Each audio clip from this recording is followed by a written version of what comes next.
오늘 제목은 같이 한번 읽어보겠습니다. 시작. 이 성중에 내 백성이 많음이니라. 사도 바울이 마케도니아 사람의 부름을 받고 아시아로 가던 선교 방향을 어디로 바꾸었죠? 유럽으로 바꾸었습니다.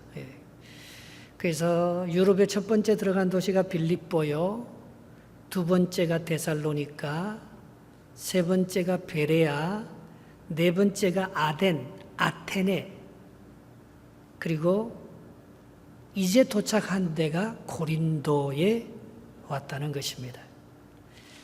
사실 아시아 선교만 막힌 게 아니고 유럽 선교도 계속해서 막히고 있었습니다. 그래서 정착을 하지 못하잖아요. 어디 머물러서 잠깐 교회를 가정에서 세우고는 또 도망가고 하는 것을 연속으로 하고 있습니다. 그런데 이 고린도에 와서는 1년 6개월 동안 머무르는 거예요. 왜요? 하나님의 음성을 들었거든요. 여기에는 내 백성이 많다는. 여러분, 우리가 살아가면서 두 가지가 힘듭니다. 첫째는 외로워요. 참 나밖에 없어요. 여기 이민생활 하다 보면요, 부부밖에 없어요. 가족밖에 없어요. 그리고 두 번째는 커넥션이 안 된다는 것입니다. 누구하고 좀 연결해서 나를 알아주고 나와 마음을 나눌 수 있는 그런 내 백성이 없다는 것입니다. 바울도 그랬습니다. 바울의 선교가 외롭고 힘들었습니다. 가는 곳마다 바울을 반겨주는 사람보다도 안 되고 비방하고 죽이려고 하니까 계속해서 도망가는 거 아니겠어요? 그런데 고린도에 와서는 형편이 달라졌다는 것입니다. 어떻게 해서 고린도 선교가 이렇게 꽃을 피우고 고린도에서 바울의 외로움을 이기고 나를 미워하는 사람이 더 많다고 생각한, 나를 박해하고 나를 죽이려고 하는 사람이 많다고 생각한 바울에게 나를 도와주는, 내 편에 속한 내 백성이 더 많다는 위로와 능력을 받고 새로운 은혜를 드리면서 힘있게 선교할 수 있게 되었는지 오늘 그것을 말씀하고 있는 것입니다.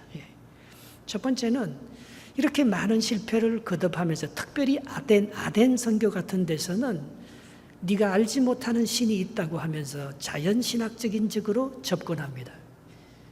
그런데 그 선교가 별로 성공을 거두지 못하고 바울이 여전히 쫓겨서 고린도로 밀려오는 것을 볼 수가 있습니다.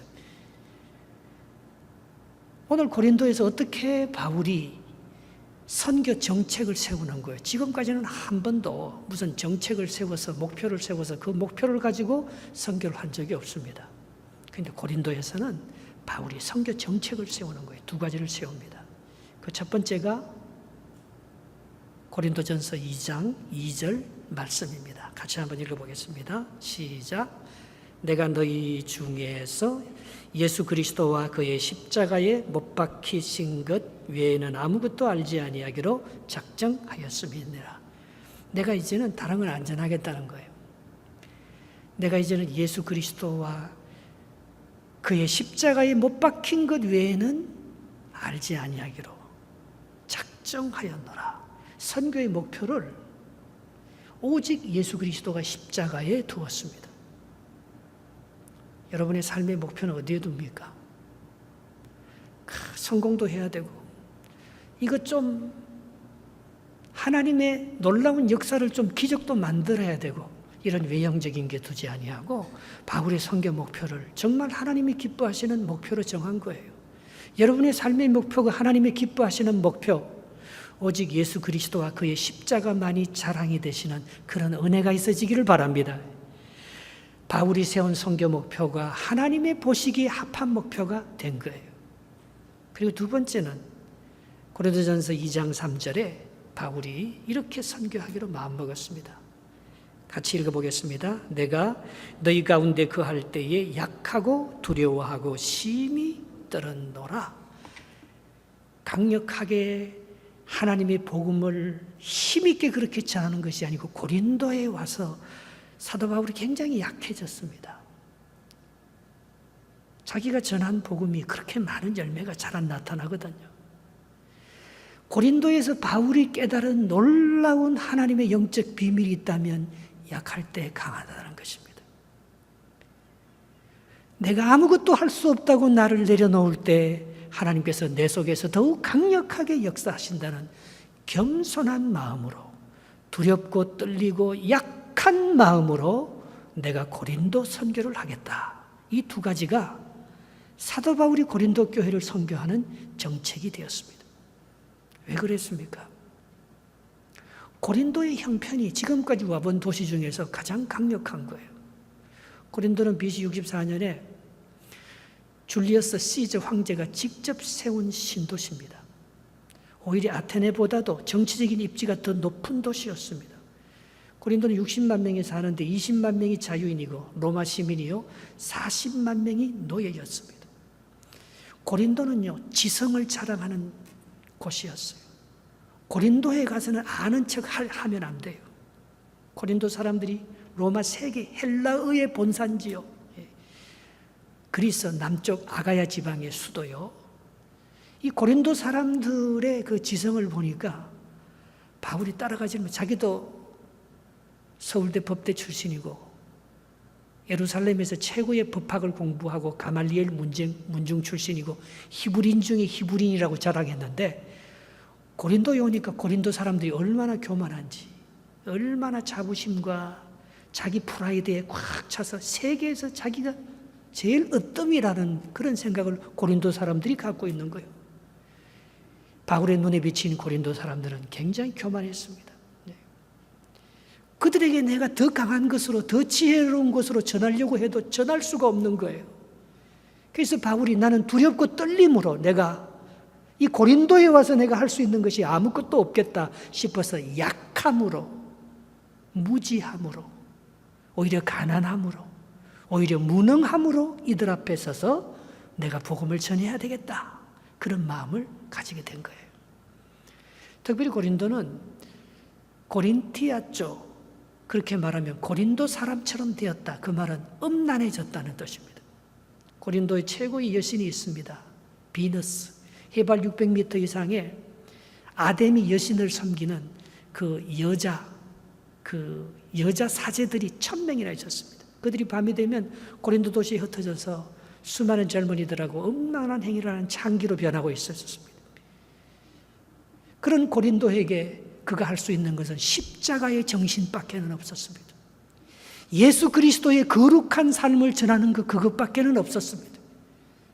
이것은 고린도 사람들이 생각하는 삶의 방식과는 완전히 반대되는 교만한 그들에게 겸손으로 접근하고 음란하고 부요한 그들에게 거룩함과 가난함으로 접근해서 고린도 교회를 선교하겠다는 정책이 사도 바울의 입장이었던 것입니다. 이게 주요했다는 거예요.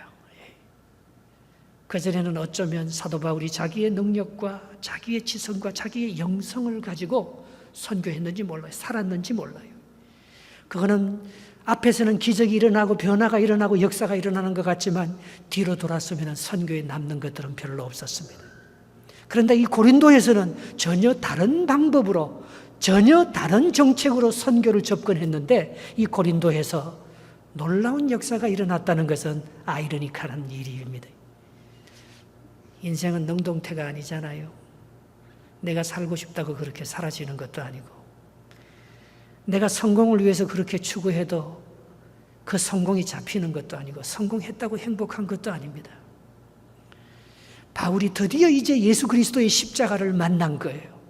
바울이 인생의 진정한 비밀과 하나님의 복음의 생명을 잡은 거예요.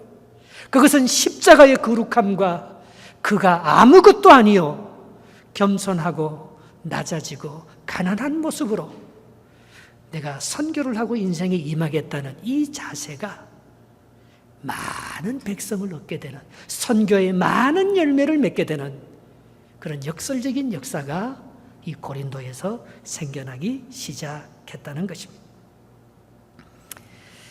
계시록 3장 17절에 보면 계시록에 있어서 가장 부유한 교회가 라오디게아 교회입니다. 하나님은 촛불 사이에서 운행하시는 사자를 보내어서 라오디게아 교회에 이렇게 예언합니다. 내가 말하기를 나는 부자라 부요하여 부족한 것이 없다 하나 내 공고한 것과 가련한 것과 가난한 것과 눈먼 것과 벌거벗은 것을 알지 못하는도다. 겉으로는 고린도가 지성과 영성과 문학과 예술이 뛰어난 정치적인 너무나 위대한 도시고 너무나 똑똑한 사람들이었습니다. 그들은 부유했습니다. 그들은 지혜로웠습니다. 그들은 세상의 어떤 사람들보다도 모든 것을 다 가진 자였습니다. 그러나 하나님께서 하시는 말씀이 네가 물질적으로 육체적으로 세상적으로는 강할지 몰라도 그러나 네 속은 병들었고 가련하고 네가 영적으로는 가난하며 네가 가진 것이 아무것도 없지 않느냐. 사실 고린도 사람들이 그랬습니다. 그들은 지성적이고 부유했지만은 바울의 복음이 먹혀 들어가기 시작했습니다. 그들은 외로운 사람들이었습니다. 그들은 엄난했지만 그 엄난이 그들의 삶을 행복하게 만들어주지 못했습니다. 그들은 정치적으로 위대하고 지성적으로 뛰어난 지식을 자랑했지만은 그것이 그들의 마음에 평강과 기쁨을 주지는 못했습니다. 바울이 전한 겸손한 복음, 바울이 전하는 십자가의 이 약한 복음이 오히려 고린도 사람들에게 큰 위로가 되고 은혜가 되었다는 것입니다. 그래서 1절에 바울이 오늘 보면 1절에 보면 바울이 아덴을 거쳐서 고린도에 갔다는 얘기로 시작하고 있습니다. 시작. 그 후에 바울이 아덴을 떠나 고린도에 이르러 했습니다. 하나님께서 이 고린도에 전혀 생각하지 못했던 한 부부를 만나게 합니다. 여러분, 우리를 지원해주고 우리의 백성이 많다는 것은 나와 동력한 사람이 생겼다는 거예요. 나와 생각을 같이 하고 나의 사역을 도와줄 사람이 생겼다는 거예요. 그것이 누굽니까? 2절 3절 말씀 한번 읽어보겠습니다. 2절 3절 시작. 아굴라라 하는 본도에서 난 유대인 한 사람을 만나니 글라우디오가 모든 유대인을 명하여 로마에서 떠나라 한 고로 그가 그 안에 브리스길라와 함께 이탈리아로부터 새로 온지라. 바울이 그들에게 가매 생업이 같으므로 함께 살며 이 일을 하니 그 생업은 천막을 만드는 것이더라 했습니다. 바울이 한 부부를 만났습니다. 바클레이라는 신학자가 신약에 나오는 가장 매력적인 한 쌍이 있는데 그 사람이 아굴라와 브리스길라 부부라고 말합니다. 아굴라는 유대인 노예 출신이에요. 로마의 노예로 끌려간 사람이에요. 그런데 그 집 주인이 누군가 하면 브리스길라라는 로마 귀족 여인이에요. 둘이 어떻게 눈이 맞았어요? 귀족과 천민이 결혼해서. 근데 이 글라우디오 황제 때 옥타비아누스 황제를 말합니다. 모든 유대인은 모든 크리스찬은 로마를 떠나라. 그런 추방령이 내려지기 때문에 그들은 더 이상 로마에서 살지 못하고 그리스, 고린도, 아가야 고린도 땅에 이민 와서 정착해서 사는 거예요. 그런데 그들이 먹고 사는 생업이 뭔가 하면 텐트 메이커, 천막을 세우는 일이에요. 바울은 선교사였지만은 자기는 자비량으로 천막을 만들면서 선교했습니다. 우리 교회 구역이 아니고 텐트입니다. 제가 여기서 땄어요. 바울과 이 아굴라와 브리스길라 부부가 만나면서 천막 만드는 일을 같이 하면서 위대한 선교가 고린도 선교가 꽃을 피기 시작했기 때문에 우리 교회는 선교사를 도우는 구역이 되었으면 좋겠다. 같이 선교사는 밖에서 나가서 일을 한다면 그 선교사들을 위해서 기도하고 선교사들을 후원하고 선교사들의 사역을 함께 돕고 그렇게 하는 그게 우리의 삶의 목표가 되었으면 좋겠다. 우리의 생업도 텐트 메이커의 한 역할로서 그렇게 돈을 벌면서 함께 선교에 동참하는 우리 교인들이 되었으면 좋겠다. 그래서 우리 교인들이 매달 마지막 주는 텐트 모임으로 모이면서 그 한 선교사를 계속해서 후원하잖아요. 자기가 후원하는 텐트가 있잖아요. 오늘 바울에게 아굴라와 브리스길라를 만났다는 것은 얼마나 큰 기쁨이요 영광인지 모른다는 것입니다. 이 아굴라와 브리스길라가 도대체 어떤 사람이었는지 로마 교회에 바울이 편지를 보내면서 로마서 16장 3절 4절에 이렇게 말하는 것을 볼 수가 있습니다. 너희는 그리스도 예수 안에서 나의 동력자들인 브리스가와 아굴라에게 문안하라. 그들은 내 목숨을 위하여 자기들의 목까지도 내놓았으니 나뿐 아니라. 오늘 이 브리스길라와 아굴라가 바울의 선교에 있어서 결정적인 역할을 한 두 가지 요인이 있습니다. 그 첫 번째는 고린도 교회, 에베소 교회, 로마 교회가 브리스길라와 아굴라 집에서 시작했다는 것입니다. 가정교회 탄생이 브리스길라와 아굴라 때문에 생겨나게 되었다는 것입니다. 바울도 생업이 같으므로 브리스길라와 아굴라 집에 가서 함께 텐트 메이크하는 사역을 하면서 바울이 이 선교를 같이 나누고 생업을 같이 나누면서 동력하면서 하나님의 일을 하게 되었는데, 오늘 저기 보면은 그들은 내 목숨을 위하여 자기 몫이라도 내놓았다. 그렇게 헌신적인 사람이었다는 거예요. 자기 집을 오픈하고, 자기 집에서부터, 에베소 교회는 아시아 교회잖아요. 바울이 선교해서 선교에 실패하고 돌아온 교회입니다. 근데 바울이 안디옥으로 돌아가면서 에베소 교회에 이 브리스길라와 아굴라 부부를 심어놓고 갑니다. 거기서 아볼로를 만나고, 아볼로가 그 구원의 확신과 예수 그리스도에 대한 세례에 대한 정의를 잘 모르고 있을 때 그냥 세례 요한의 세례만 하는 그 아볼로에게 예수 그리스도의 세례를 가르쳐주고 복음을 가르쳐주고, 나중에 이 아볼로가 다시 바울의 후임으로 고린도에 와서 고린도 사람들을 많이 양육하는, 물을 주는 그런 역할을 하고, 이거 다 브리스길라예요. 성경에 항상 이 집은요, 여자가 이름이 앞에 나와요. 브리스길라, 이 여자가 부인이 더 헌신적인 사람이에요. 아굴라 이 부부가 오늘 바울의 선교를 하는 데 있어서 정말 자기 집을 오픈하면서 결정적인 역할을 했다는 거예요. 그리고 이때부터 드디어 이제는 더 이상 사도 바울이 회당으로 가서 복음을 전하지 않습니다. 유대인에게만 매이지 않습니다. 이방인에게 복음을 전하는 확실한 역할을 할 수 있었던 것이 브리스길라와 아굴라 부부를 만나면서, 이 국제 결혼한 사람이잖아요. 유대인과 로마 사람이 만나서 말입니다.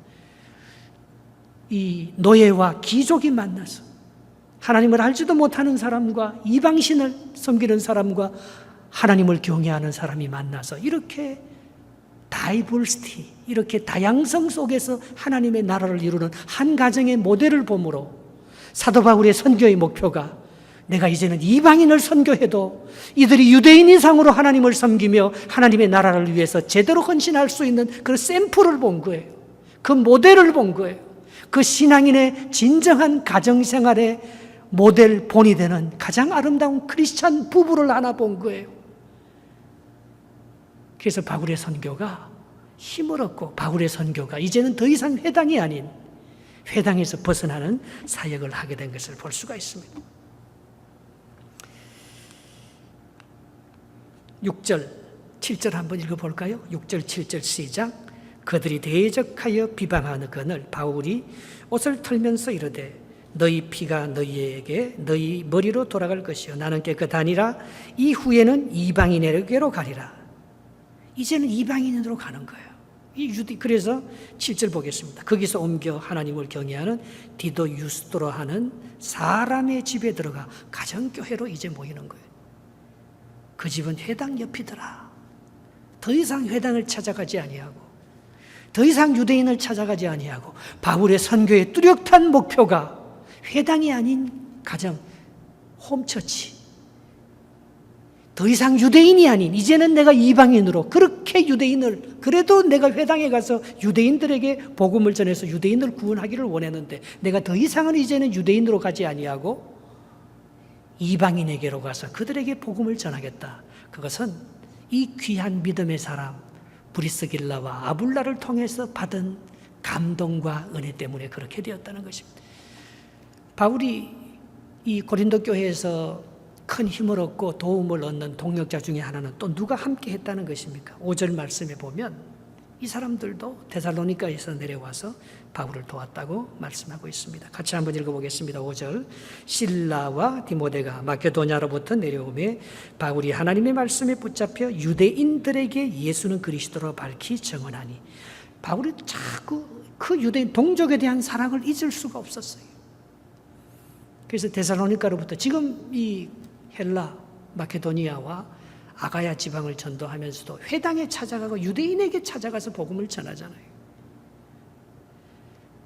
근데 여기 바울, 디모데와 실라가 북쪽이 마케도니아고 남쪽이 고린도가 있는 아가야 지방입니다.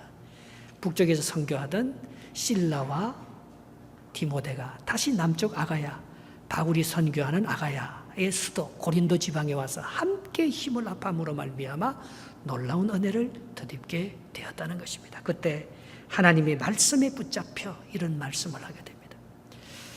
바울이 얼마나 두려웠을까요? 참, 우리가 여기 이민의 삶을 살지만은요, 우리가 오랫동안 이민의 삶을 살아도 참 백인들 앞에서 또 이 캐나다 앞에서 말이면 우리가 너무 작은 자 같고 너무나 내가 이방인 같고 내 삶이 초라해지고 약해질 때가 참 많잖아요. 바울이 아무리 똑똑하고 하나님의 은혜를 받았다고 해서 고린도 세계 최고의 지성과 영성과 문학과 예술을 자랑하는 그 고린도에 갔었을 때 바울이 얼마나 쫄렸겠습니까? 얼마나 마음이 두렵고 오직 답답했으면 내가 거기에서는 내 지성과 영으로 전하지 아니하고 겸손함으로 두렵고 떨림으로 약한 모습으로 전하겠다고 그렇게 말했겠습니까? 근데 이 북의 브르스길라와 아굴라 부부를 만나고 또 실라와 디모데를 만나면서 바울이 하나님의 말씀에 붙잡히기 시작하는 거예요. 우리가 하나님의 말씀에 붙잡히기 전까지는 다 두렵습니다. 자꾸 비교당합니다. 자꾸 내 혼자 이 성에 나밖에 없어. 모든 내가 이걸 전하면 다 싫어하고 받아들이지 않을 거야. 그런 부정적이고 그런 외로움에 사로잡혀 있는 사도 바울에게 오늘 이들이 와서 전해주는, 이들이 협력해서 목숨까지도 같이 하면서 바울을 돕고 바울에게 하나님의 말씀을 일으킬 수 있도록 영적인 힘을 북돋아주는 이런 믿음의 동력자를 만났다는 것은 얼마나 큰 힘이 되고 역사를 만들어가는지 모릅니다. 시편 107편 19절 20절에 시편 기자는 이렇게 고백합니다. 이에 그들이 그들의 고통 때문에 여호와께 부르짖으며 그가 그들의 고통에서 그들을 구원하시되 그가 그의 말씀을 보내어 그들을 고치시고 위험한 지경에서 건지시는도다. 아멘. 가장 큰 힘은 말씀의 힘인 줄 믿습니다. 우리에게 주신 가장 영적인 힘, 고린도의 그 음란한 기운을 이길 수 있는 힘, 고린도의 지적인 능력을 이길 수 있는, 그건 성령의 능력, 말씀의 능력밖에는 없는 줄 믿습니다. 고통 중에서 하나님이 고린도를 어떻게 선교할까요? 하나님 계속해서 지금 유럽 선교를 오긴 왔지만은 밀려오다시피 고린도까지 왔는데 내가 여기서 어떻게 이 백성이 예수를 믿을 사람이 있기나 있겠습니까? 내가 회당에 들어가서 복음을 전해봤지만은 유대인들까지도 내 동족까지도 하나님을, 예수님을 믿지 않는데 내가 어떻게 헬라 사람, 고린도 사람에게 내가 복음을 전할 수 있겠습니까? 두려워 벌벌 떠는 그들에게 오늘 하나님의 말씀이 들어가니까 그렇게 담대하고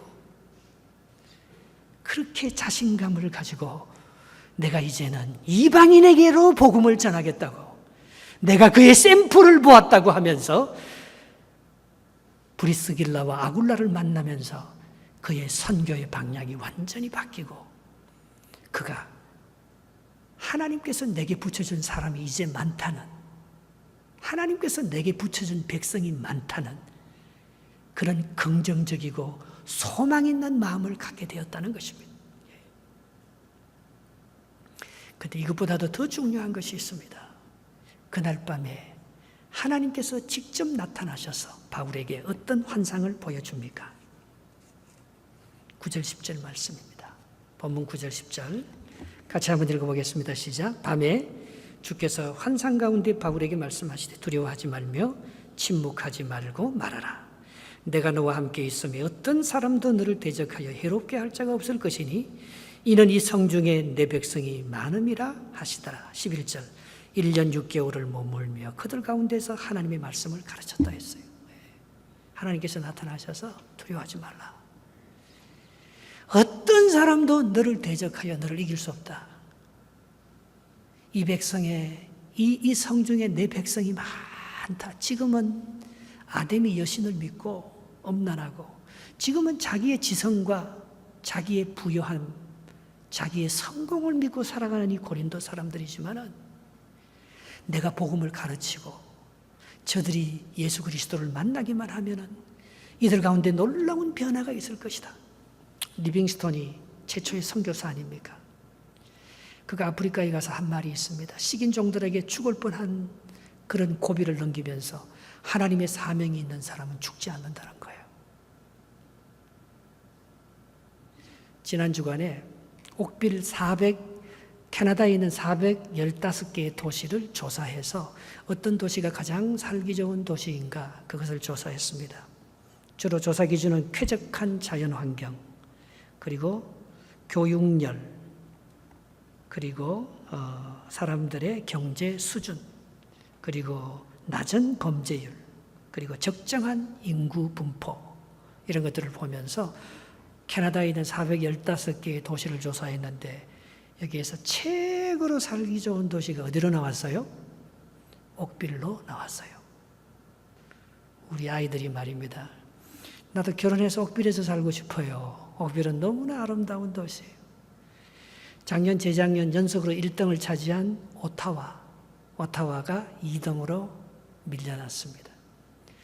온타리오 러셀이라는 도시가 3위를 하고 말입니다. 밀턴이 6위를 했어요. 밀턴이 6위를 하고 토론토는 16위를 했습니다. 그리고 우리 옆에 있는 벌링턴은 31위를 하고요. 미시사가는 72위를 했습니다. 예. 우리 교회 이렇게 카나다 포스트에 다니면서 편지를 돌리는 분들이 많아요. 그분들이 옥빌을 이렇게 돌아보면 말입니다. 옥빌 시장이 버튼인데요. 기자가 와서 물었어요. 어떻게 옥빌 1등을 차지할 수 있었느냐? 그는 딱 한마디로 대답했습니다. 제너러스 커뮤니티가 되었다. 원래 이 백호주의, KKK 백호주의가 옥빌에서 나왔습니다. 옥빌은 백인들의 집단입니다. 얼마나 백인들이 콧대가 센데 이 옥빌이요 변화했어요. 제너러스 관대한 옥빌이 10년 전만 해도 소수민족이 18%였는데 지금 옥빌 소수민족이 31%로 늘어났다는 거예요. 그 옥빌은 여기 그레네비 골프장도 있고요. 예. 옥빌은 카나다에서 가장 기독교 인구가 많은데도 옥빌입니다. 여기 미팅하우스. 백인들이 제일 교회 잘 다니는 데가 옥빌입니다. 여기 미팅하우스와 하비스 처치. 다 3,000명, 5,000명이 넘고, 이 지부가, 온타리오와 토론토 전체 지부가 몇 개씩 있는 캐나다의 영성을 이끌어 나가는 데가 옥빌입니다. 그리고 이 고트레인을 통해서 토론토에서 가장 전문적인 직업을 사는 사람들의 주 본거지가 이 옥빌 아닙니까? 옥빌은 가장 지성적이고 가장 영적이고 그러면서도 제너러스하게 마음의 문을 열어서 이제는 소수민족도 많이 받아들이는 것을 볼 수가 있습니다. 그래서 옥빌이 열려 있다고 버튼 시장은 옥빌을 자랑하면서 옥빌에서 사는 것이 가장 행복한 것인 것을 그렇게 말하고 있습니다. 그게 겉으로 보이는 것이죠.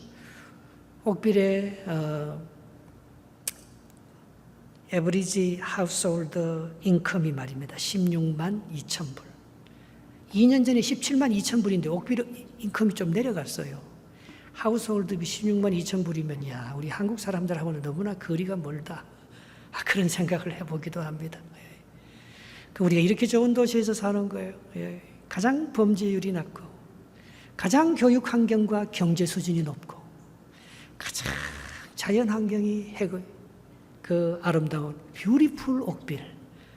세계 어디 가도 이 옥빌만큼 아름다운 도시와 이 쾌적한 환경과 우리 자녀들이 이 안전하고 편안한 곳에 살 수 있는 그런 축복의 땅이 있을까요? 예.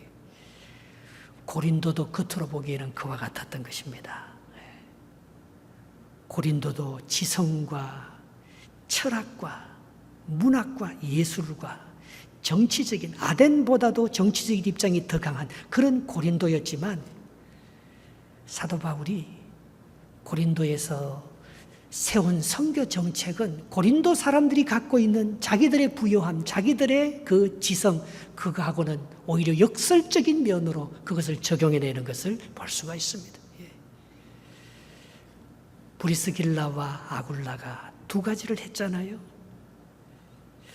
저는 옥빌에 사는 여러분들이 오늘 바울의 영성을 본받아서 옥빌에서 내가 이 좋은 아름다운 곳에서 하나님께서 나를 이곳으로 이민을 오고, 특별히 동신교회가 옥빌의 대표적인 교회인데 하나님께서 우리 동신교회를 왜 옥빌에 세워주셨는지, 이 동신교회를 통해서 하나님께서 어떤 역사, 오늘 우리 가정을 통해서 하나님께서 어떤 역사, 어떤 선교의 방향과 정책을 가지고 살고, 우리 자녀들이 어떻게 이 이민자의 삶을 살아갈 수 있을 것인지를 우리가 다시 한번 생각해 볼 수 있는 시간이 되었으면 좋겠습니다. 사도 요한이 요한복음 10장 16절에 이렇게 말했습니다. 또 이 우리에 들지 아니한 다른 양들이 내게 있어 내가 인도하여야 할 터이니 그들은 내 음성을 듣고 한 무리가 되어 한 목자에게 있으리라.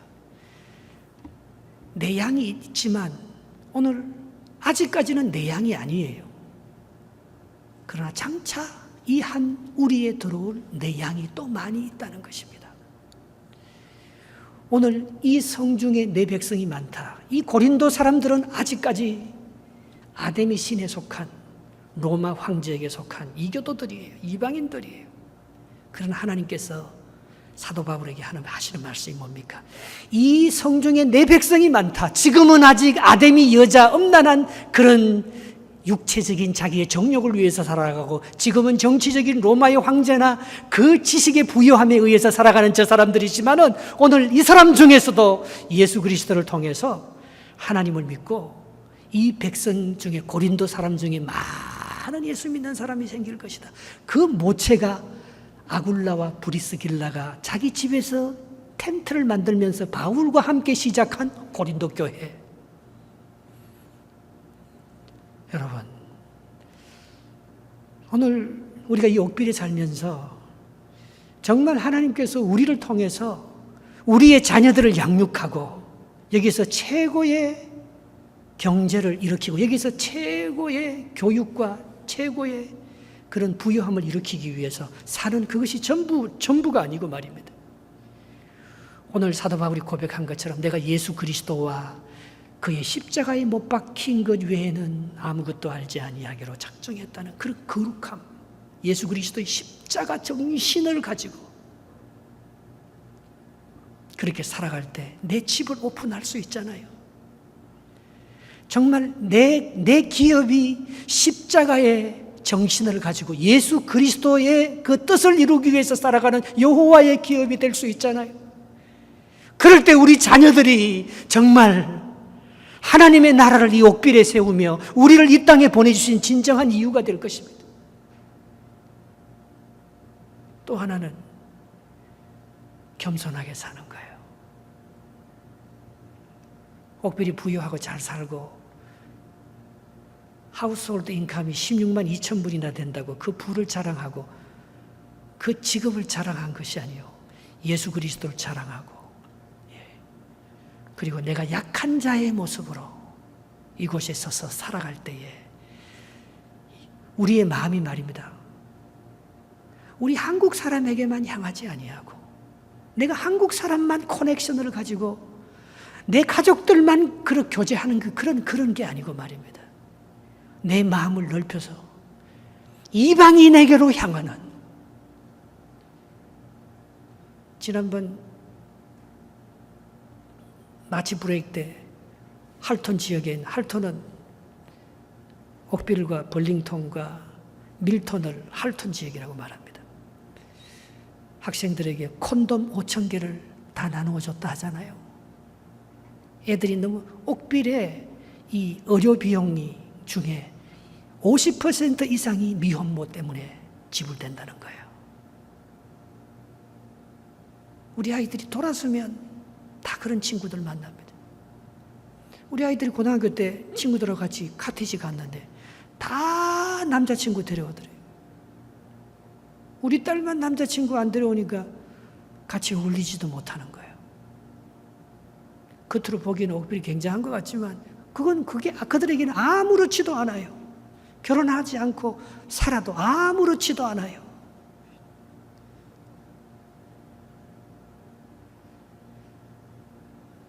정말 우리가 이 땅에 하나님께서 보내심을 받아서 하나님의 부름을 받은 저희들이 우리가 하나님의 거룩한 기름 부은 그런 종으로서 어떻게 이 세상을 살고 하나님의 뜻을 이루며 살아가야 할 것인지를 다시 한번 우리가 다짐하면서 십자가의 정신을 가지고 겸손한 마음으로 이 옥비를 정말 진정한 영적인 그런 거룩한 하나님의 도성으로 그렇게 만들 책임이 있어서 우리 같은 예수 잘 믿는 소수민족을 이 땅에 살게 만들어 주신 것 아니겠어요? 우리가 그 사명을 가지고 하나님께서 주신 뜻을 잘 이루어드리는 정말 여기에 하나님께 속한 백성이 많습니다. 엘리야를 위해서 7,000명을 숨겨놓았듯이 나밖에 없습니다. 이세벨과 아합이 다 죽이고 이제는 여호와를 믿는 사람 선지자 나밖에 없습니다. 너 말고 바알에게 무릎 꿇지 않는 7,000명이 남아있다. 이 성중에 내 백성이 많음이라. 우리가 하나님의 마음을 가지고 하나님의 선교의 목적을 오늘 사도 바울처럼 분명히 세우고 하나님의 뜻을 이루는 거룩한 종으로 살아갈 때 하나님께서 이 백성, 이 도성 가운데 역사하실 하나님의 역사가 분명히 있고 나를 통해서 많은 사람을 주께로 돌아오게 하는 이방인들까지라도 유대인들에게만 가는 게 아니고 이방인들까지라도 많은 사람들이 주께로 돌아오는 놀라운 구원의 은혜의 역사가 여러분들의 가정을, 여러분들의 기업을 통해서 우리들을 통해서 이 땅에 펼쳐지는 영적 고린도를 세워나가는 하나님의 백성으로 함께 쓰임받을 수 있으시기를 축복합니다.